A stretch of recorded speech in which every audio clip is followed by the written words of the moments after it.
हम दुनिया के सबसे ऊंचे और सबसे खतरनाक शहर में हैं। मानव तस्करी, हथियारबंद डकैती, अपहरण, हर जगह बिखरी हुई और टंगी हुई लाशें, एक के ऊपर एक जम चुकी झोपड़पट्टियां, गंदगी में डूबी गलियां और शरीर काटने वाली सर्दी, बिगड़ती स्वास्थ्य व्यवस्था, मरकरी से जहरीली हुई हवा, ना कोई पेड़ ना जीवन। यहाँ सांस लेना भी बेहद मुश्किल है क्योंकि ऑक्सीजन का स्तर दुनिया के ज्यादातर शहरों से 50% कम है। और ये सब सिर्फ एक चीज के लिए, सोना।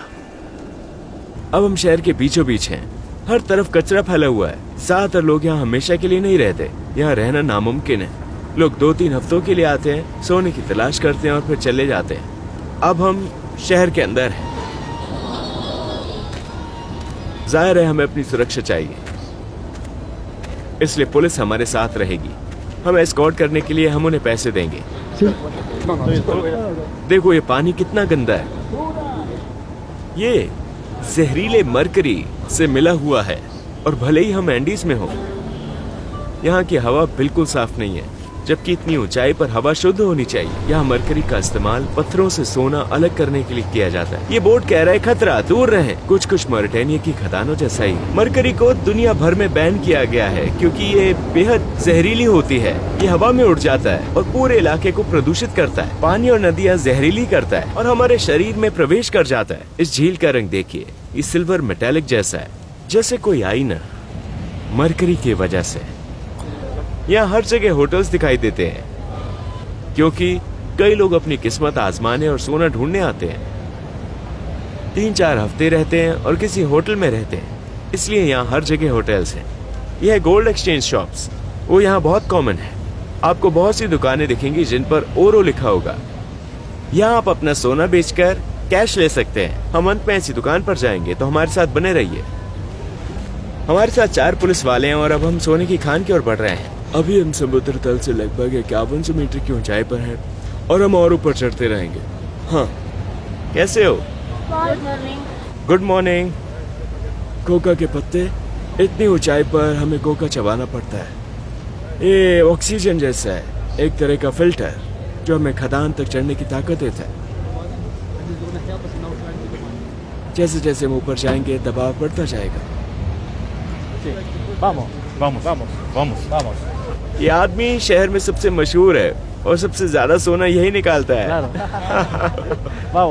अब सबसे मुश्किल हिस्सा खदानों पर है, तो अब हमें चढ़ना होगा। हमें तैयार रहना होगा। अगर आपको थोड़ा असहज लगे तो जोर डालने की जरूरत नहीं है। थोड़ा आराम करे और ऑक्सीजन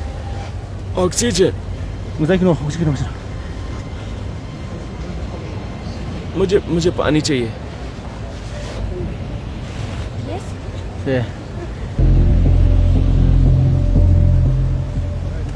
यहाँ कोई सीवेज सिस्टम नहीं है। आप सीवेज का पानी देख सकते हैं। ये खराब और गंदा पानी है। अभी हम जिस सड़क पर चल रहे हैं वो इस इलाके की सबसे खतरनाक गलियों में से एक है। हाँ, कभी भी अचानक गोलीबारी शुरू हो सकती है और अपराधी इन गलियों में गायब हो सकते हैं। किसी भी गली से भाग सकते हैं और हमें पता भी नहीं चलेगा। हम उन्हें देख भी नहीं पाएंगे। आपको बहुत सी जगहों पर बान्यो लिखा मिलेगा। इसका मतलब है बाथरूम। इनमें से ज्यादातर घरों में अपना निजी बाथरूम नहीं है। उन्हें इन परिवारों को बाथरूम इस्तेमाल करने के लिए हर महीने पैसे देने पड़ते हैं। यहाँ लोगों के घरों में बाथरूम नहीं होते, इसलिए वो पब्लिक टॉयलेट्स का इस्तेमाल करते हैं। पूरे शहर में गर्म पानी से नहाने की सिर्फ 4 जगह हैं। पूरे शहर में सिर्फ 4 जगह हैं। पूरे शहर में। ये पागलपन है।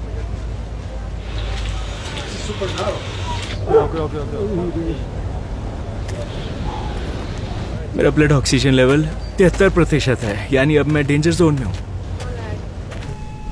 कभी कभी इन्हें अंदर डेड बॉडीज मिलती हैं, लेकिन इन्हें कोई फर्क नहीं पड़ता। वो अपनी जिंदगी जीते रहते हैं। और अंदर मत जाना जाओ। उन्होंने कहा कि अंदर कजन्स गैंग है और वो खतरनाक हो सकते हैं। वो हमें गोली मार सकते हैं। हम यहीं तक जा सकते हैं। कहा गया है कि अंदर जाना मना है। अगर गए तो गोली मारी जा सकती है। उन्होंने किसी को मार डाला था और उसके कपड़े यहीं छोड़ दिए ताकि लोग समझ जाएं कि अंदर जाना मना है। हर खदान का एक मालिक होता है, इसलिए किसी भी खदान में बिना मालिक की इजाजत के नहीं जा सकते, वरना यह माना जाता है कि आप उसके सोने पर अतिक्रमण कर रहे हैं। बिजली कड़क रही है और अब बर्फ गिरने लगी है। ये वो पत्थर हैं जिनमें सोना होता है। जो ये सब असली है। असली माइनर्स ऐसे ही काम करते हैं। वो अपने शरीर की ताकत से एक्स्ट्रा पावर हासिल करते हैं। Eso, dale. Vamos allá, vamos. Eso, vamos. Coca की पत्तियां ये मुझे ताकत देंगी, है ना? अब से ये लोग आपके सहकर्मी होंगे। आप पहले फॉरेनर हैं जो ला रिंकोनाडा में काम कर रहे हैं। Thank you. Vamos. Así, así.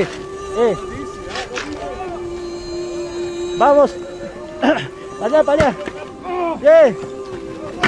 Dale.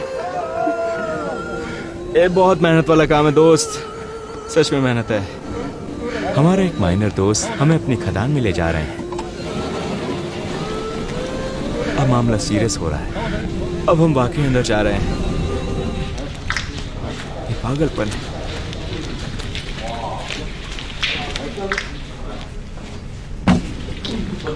हर खदान का मालिक होता है और हर मालिक के पास 4 खनिकों की एक टीम होती है। जब ये 4 लोग सोना निकालते हैं तो उसका 50% उन्हें मिलता है और 50% मालिक को। ये लोग एक हफ्ते में करीब 50 ग्राम सोना निकालते हैं। ये हफ्ते में करीब $3000 कमाते हैं। Este es el mineral. ये खनिज है। अपना पैर संभालो। वाह, तुम्हें मिल गया। Puede procesar. ये देखो, सोना दिखाई दे रहा है। Sí. कुछ पाने के लिए मेहनत करनी पड़ती है। दोस्तों, हम अमीर बनने वाले हैं। ये देखो, सोना मिलते ही ऐसा महसूस होता है।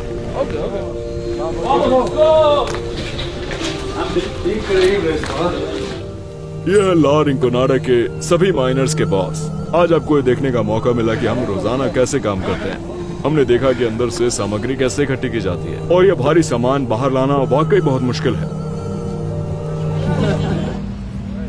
अब हम देखेंगे कि सूरज डूबने से पहले सोना कैसे बेचा जाता है। हम एक सोने की दुकान के अंदर हैं, यहीं पर सोना बेचा जाता है। ये रहा सोना, 9 ग्राम सोना। और अब हम जानेंगे कि इस सोने में कितनी कमाई है, ताकि आपको अंदाजा हो सके। Hello madam. मैडम, 1 ग्राम की कीमत क्या है? इस हफ्ते मेरी कमाई कितनी हुई, मैं जानना चाहता हूँ। ये 2777 पेरुवियन सोल्स है, यानी लगभग $755। यहाँ सिक्के नहीं होते। 9 ग्राम की कीमत करीब $700 है। यहाँ सोने को पिघलाया जाता है। अब हम परिवार के साथ समय बिताने जा रहे हैं। चलो चलते हैं। माइनर होना आसान नहीं है, हम इसी के लिए मेहनत करते हैं। जब आप ऊंचाई पर चढ़ते हैं तो मौसम का दबाव कम हो जाता है और हवा में ऑक्सीजन भी घट जाती है, जिससे शरीर को कम ऑक्सीजन मिलती है। भले ही हवा में ऑक्सीजन 21% ही रहती है, लेकिन हर सांस के साथ शरीर को कम ऑक्सीजन मिलती है, क्योंकि हवा ही कम होती है। हम रात को बाहर चलेंगे, है ना? यहाँ की हवा की डेंसिटी दुनिया के अन्य शहरों से 50% कम है। ये पृथ्वी पर सबसे कम ऑक्सीजन वाला क्षेत्र है। इससे सांस फूलने लगती है, फेफड़े तेजी से काम करने लगते हैं और दिल तेज धड़कता है, ताकि शरीर के बाकी हिस्सों तक ज्यादा ऑक्सीजन पहुंचा सके। आज रात के लिए हमारा होटल है। यहाँ हीटिंग नहीं है।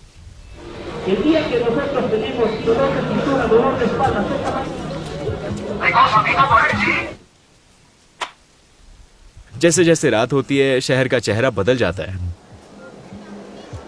रात हो चुकी है।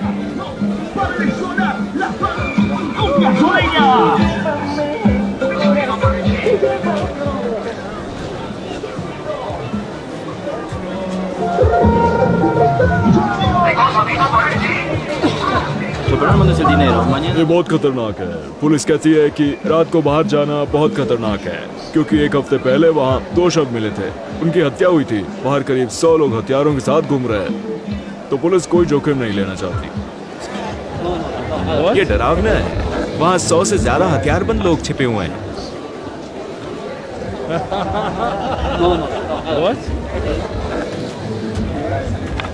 लेकिन हम वहाँ नहीं जा सकते क्योंकि खतरा बहुत है।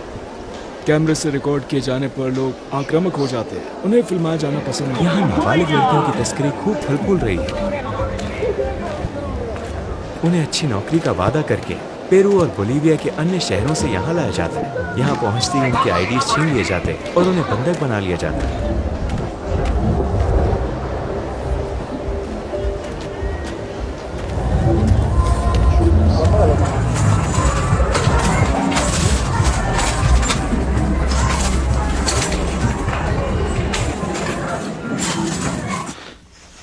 अब मैं सोने जा रहा हूँ।